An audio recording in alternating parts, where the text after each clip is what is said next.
Oh, boy, it's one of those days where you just turn on the news, you go on the interwebs, and everything is just blowing up just in time for all of your carefully narrated and scripted 3 hours of radio to just be chucked out the window. But you know what? When we're pivoting like this, there's no better person than to bring back to Real Side Radio than our good friend John Peterson. He's a former Army Special Forces Green Beret combat veteran of the war on terrorism who has had an impeccable credentials in all things Second Amendment, firearms, terrorism, intelligence, and active shooters. And I'm going to go through some of his other parts of his resume right now here at Real Side Radio. I'm Dave Sussman. Glad to be here with you guys on a Wednesday night. And John, welcome back to the show. How are you? Hey, thanks for having me back, Dave. So, okay, I sat down in the chair literally as I was driving in here, and we're looking at this situation right now where the Department of Justice just released minutes ago the long-awaited Mueller scope memo, which essentially suggests that the Mueller probe, went well beyond what was allowed by law and the mandate. This is all interrelated to Flynn and what led to impeachment and everything else that we've been dealing with for the past 3 years. Your quick take on this and how it's all related. Well, it's very clearly like the overarching thing that happened here with Obamagate, as some call it, is it was the politicization of intelligence, the abuse of vital intelligence tools, which now a lot of people, liberal libertarians are calling that we get rid of some of these tools, only because of the fact that it was misused both before the Mueller, the special counsel was convened, and prior to that, when they began spying on General Flynn and the Trump campaign. And I'm glad this has come full circle.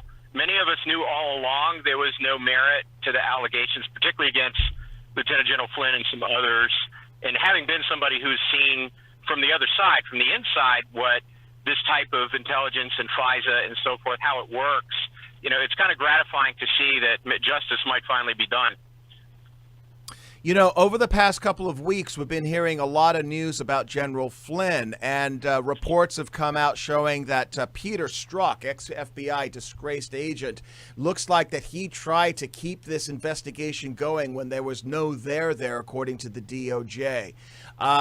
What are you seeing happening right now regarding this whole Flynn situation, and does this blow up for the left and for the FBI and the Department of Justice? Yes, when I kind of knew that this would turn in the right direction is a little over a year ago. I met his attorney, Sidney Powell, at CPAC, who had just taken over as his attorney. And my impression. Oh, I think we just lost you, John.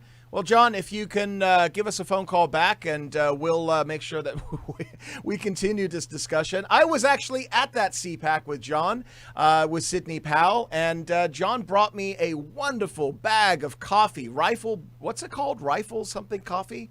I don't know. Black Rifle coffee. It was delicious. And yeah, John's one of those good guys. He just knows everybody that is out there.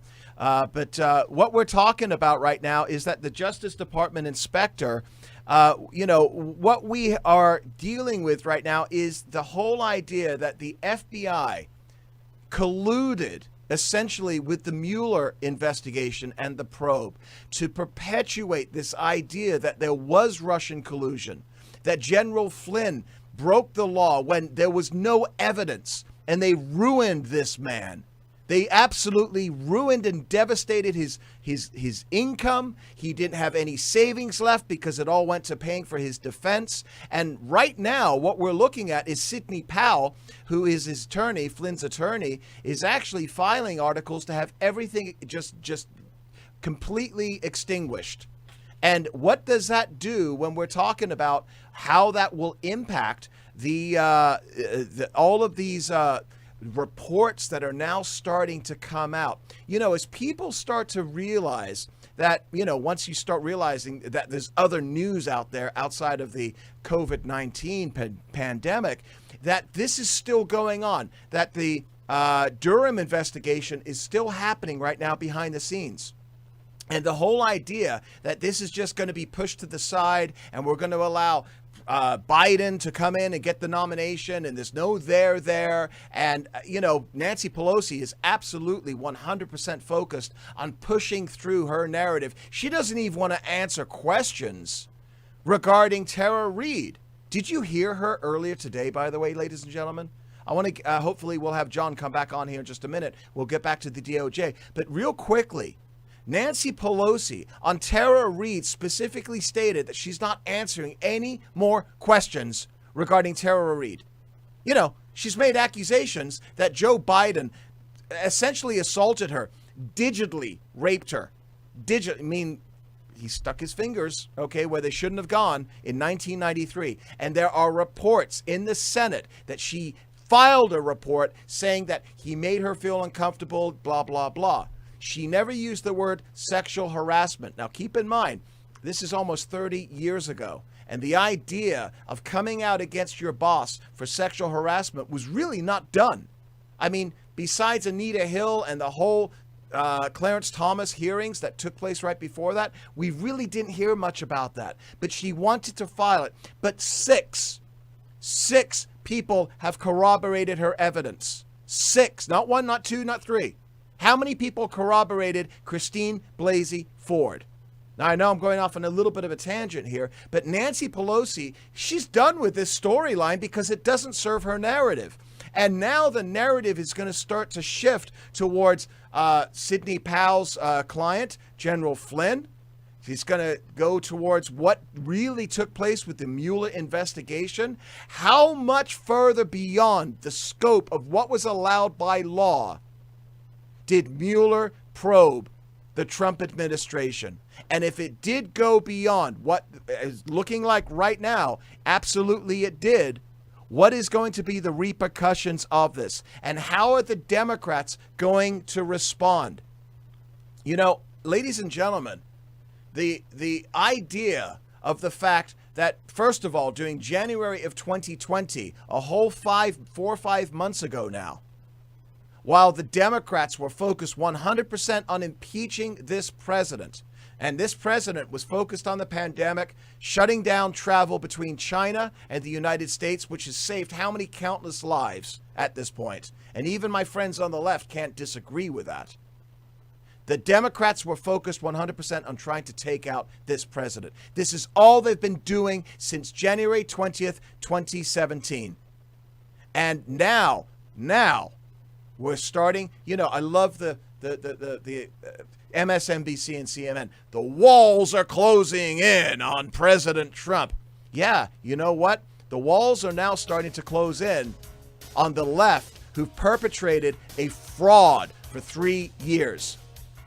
We're going to try and get John Peterson back on here after the break, folks. Don't go away. Dave Sussman here at Real Side Radio.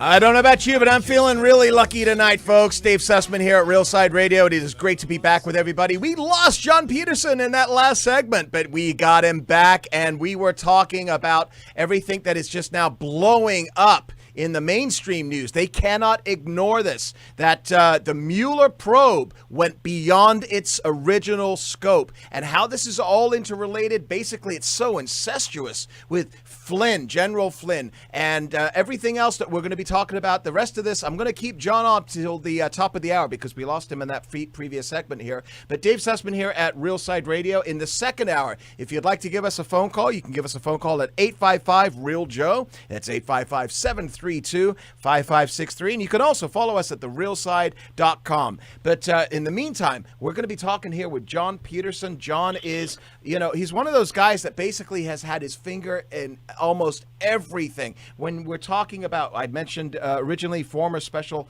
forces with the Army, Green Beret combat veteran. He's also a field editor for a very large firearms news magazine with multiple articles in their upcoming issues on the special Be Ready magazine that will be soon on newsstands. And he's also been on the board of the International Association of Counterterrorism and Security Professionals for over 23 years. In other words, this guy knows what he's talking about. Welcome back, John. Sorry we lost you in that last segment there.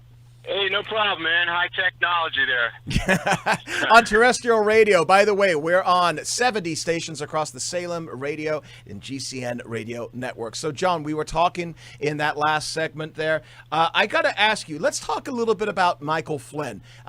We lost you just as you were talking about, we met last year at CPAC. We've met before that. You were talking with Sidney Powell, who is Michael Flynn's attorney. Talk to us a little bit about that and what we're looking at we can expect on that side.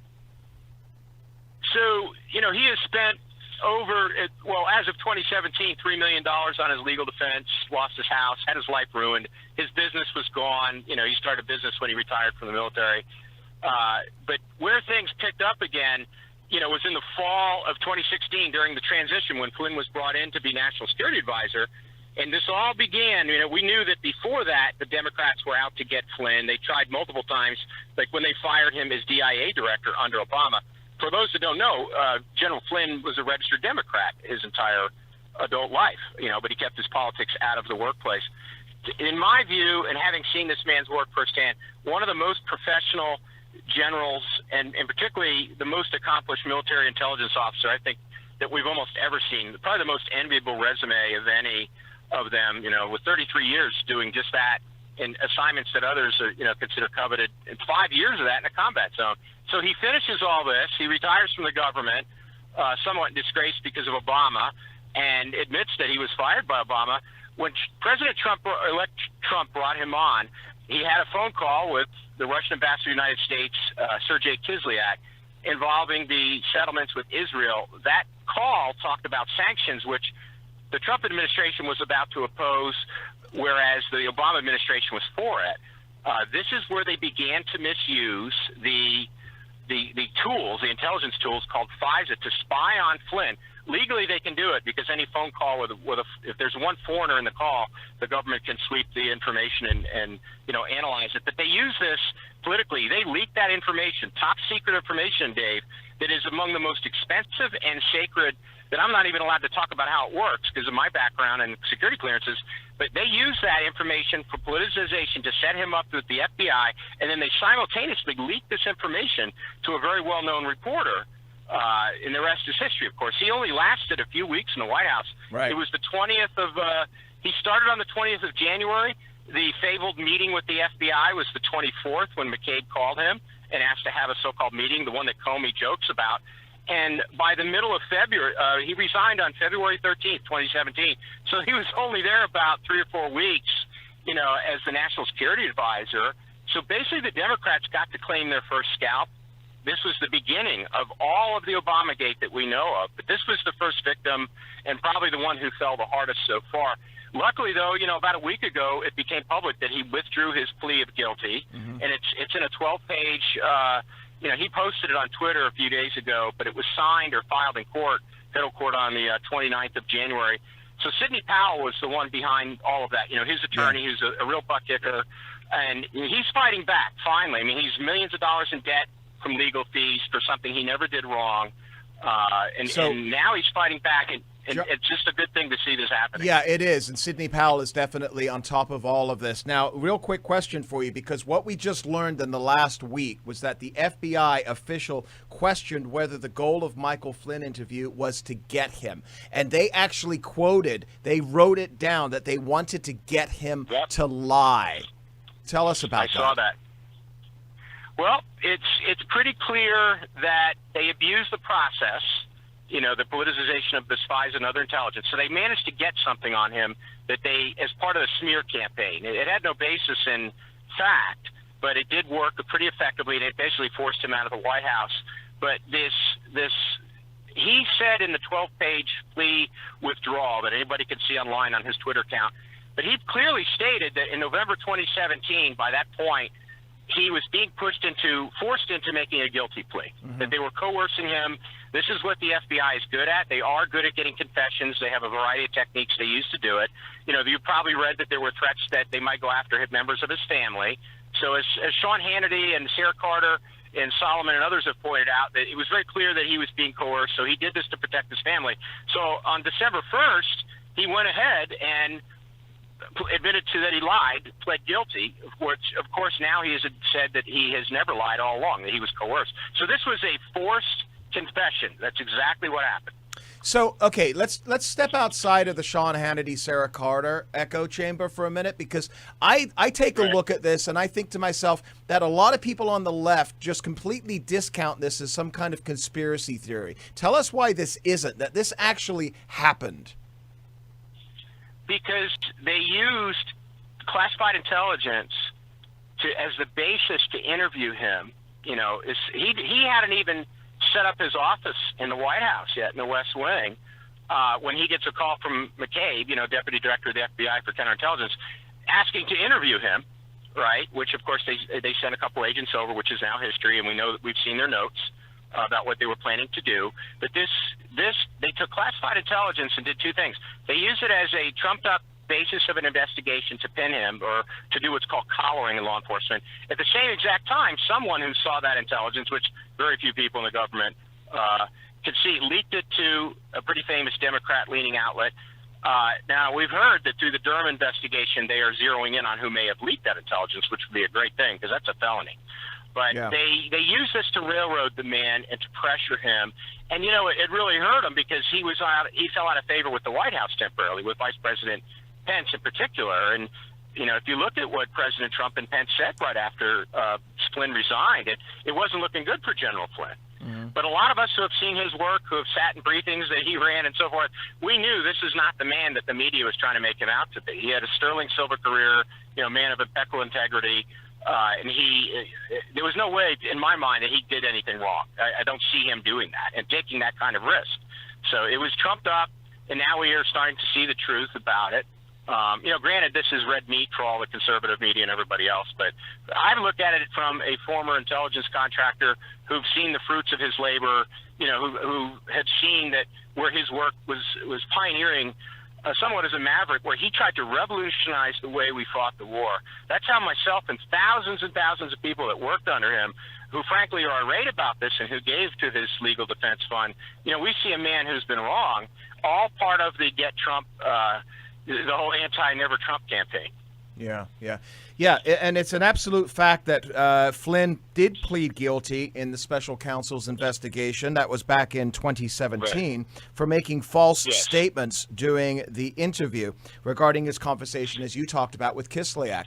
So he then came back with Sidney Powell saying that he didn't make the false statements. So what's the split there? What was the divide, do you think? And he explains this in his plea withdrawal filed. It was filed January 29th, but they only released it last week, you know, again, via his Twitter account, 12 pages. But he goes into a lot of detail there, the whole timeline and what happened and how he was pressured. And I tell you, it's really sad to read it as a citizen, but also as somebody who worked in the government, to see how they abuse these tools.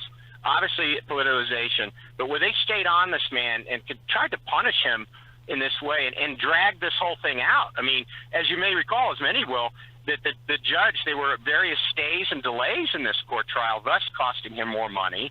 You know, he has to live in a house that he doesn't even own because he can't afford one anymore. He had to sell his beautiful home in Alexandria, Virginia. He's ruined. He's ruined.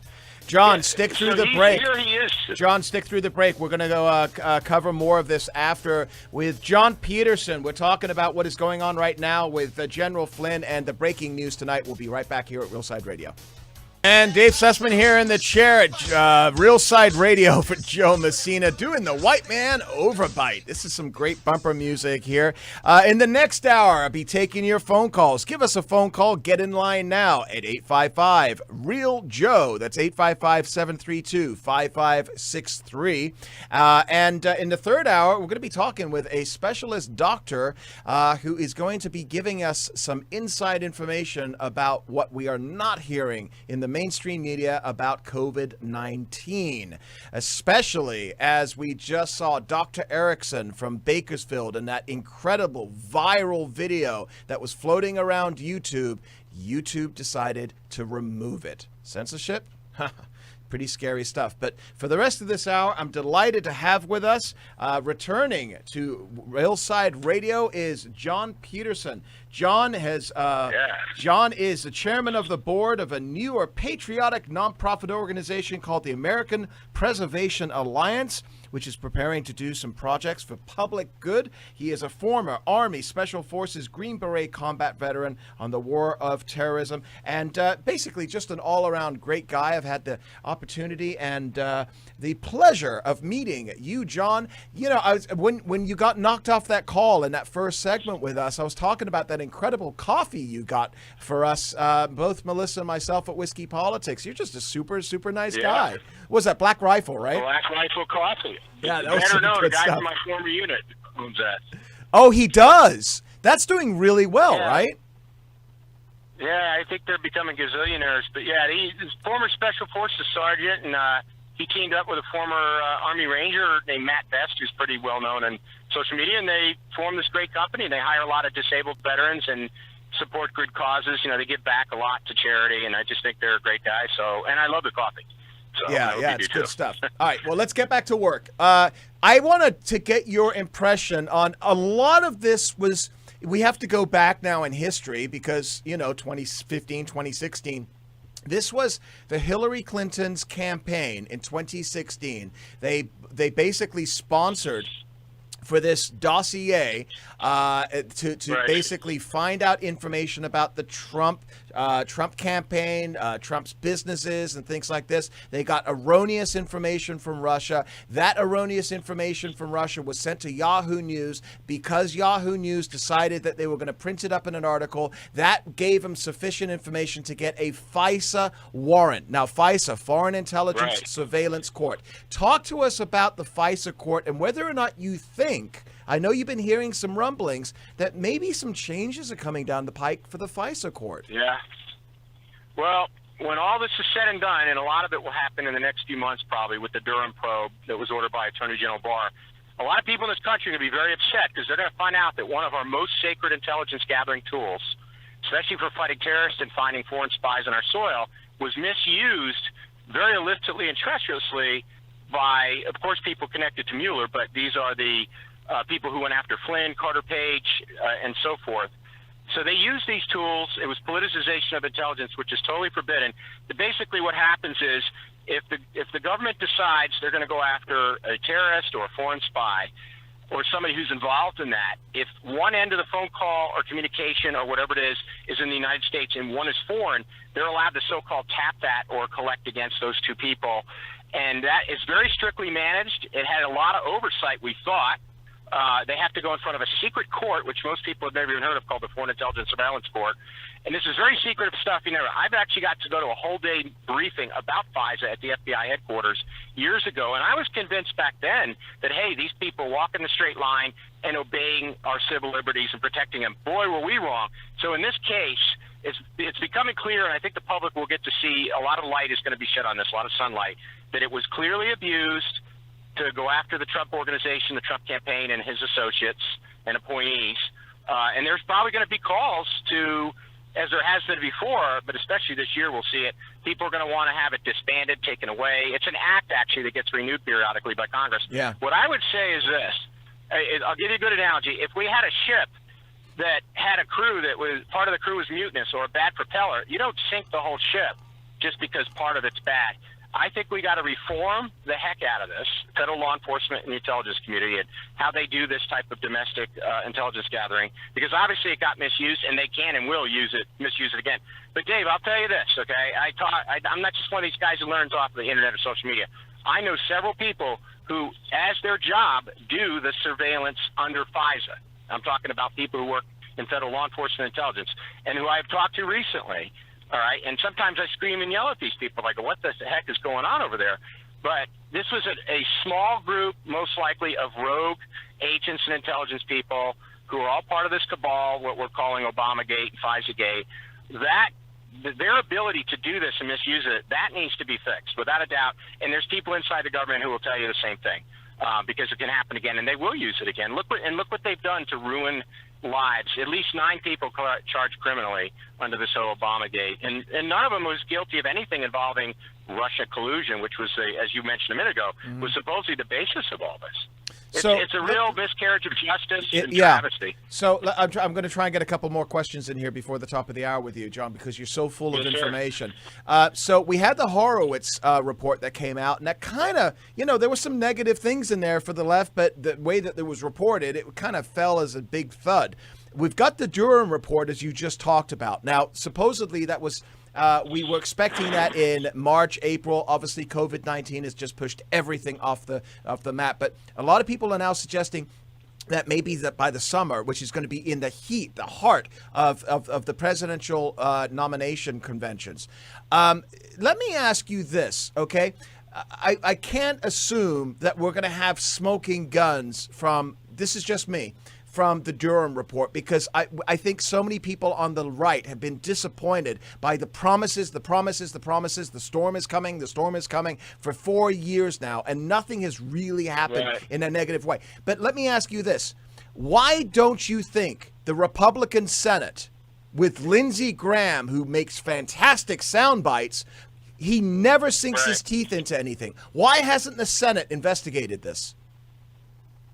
My general, and this is more of my amateur analysis, I believe that they know that fixing this whole problem, and especially if they score some indictments against the perpetrators of Obamagate, FISA-gate, persecution of Flynn, I think they're afraid of bringing down this establishment because it's all interconnected. They all know each other. They're afraid, even with Wray as the head of the FBI, which is beginning now to look like this guy is not exactly cracked up to what he originally was thought to be. That I think the only thing that might happen at the very minimum, there'll be an indictment and prosecution of whoever it was that leaked the information about General Flynn to a reporter. And that has already been leaked out, that Durham is on top of that. So we might see some indictments. I hope the heck we do. Because frankly, Dave, if we don't, I don't think the Congress is going to do anything, by the way. Do you think They really haven't gotten the results. Do you think Strzok gets indicted? Because it was his handwriting that said, we're not going to close this investigation down. Even DOJ doesn't think there's anything there. I want to get this guy. I think why we haven't heard much about this Durham investigation is because typically when the FBI, when you look at how they prosecute cases, especially against terrorists or spies, you usually won't hear anything at all if they have a airtight slam dunk case. And I believe that's as well as the fact they're trying to keep it from being politicized, that they actually want to. And you look at how pragmatic and common sense Barr seems to be. I really think that they are out to get their man, and they probably will get a few of them that were perpetrators. Barr did kind of give it away in his interview with Laura Ingraham. That they were proceeding with this, and well, he gave away that it was a criminal investigation and not just an investigation to have an investigation, which is what the Mueller thing was. It was trumped up, but they actually are going after criminal wrongdoing, not just doing like the IG report was an internal review.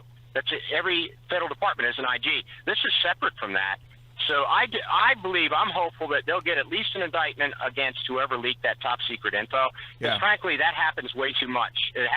People like myself, we'd rather get tortured or die than give up classified information. Unfortunately, we have political people in our government who are doing this on the taxpayer time and dime. Actually, Strzok and Page were two examples. John, but something has to happen. Yeah, it does have to happen. John, in our last minute here, I want you to promote a little bit of what you're currently doing right now with the American Preservation Alliance and everything else that you're involved with. Tell us about that and where folks can find it.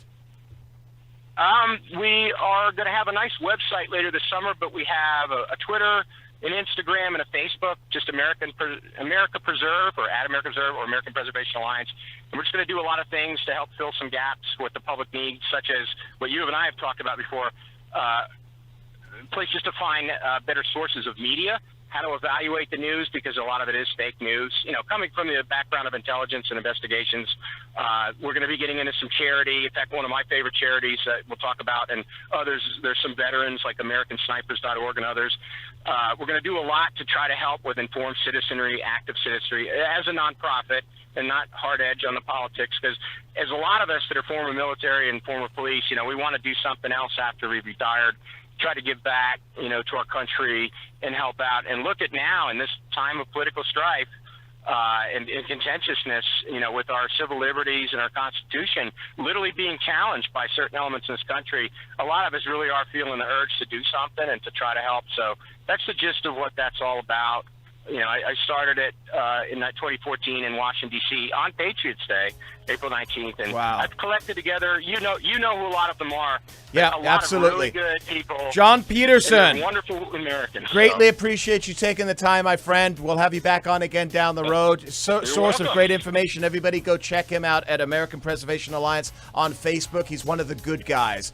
We're going to be back here after the break at 7 p.m. here, Pacific time. You can give us a phone call if you want to get in queue here at 855-732-5563. We'll be right back here at Real Side Radio.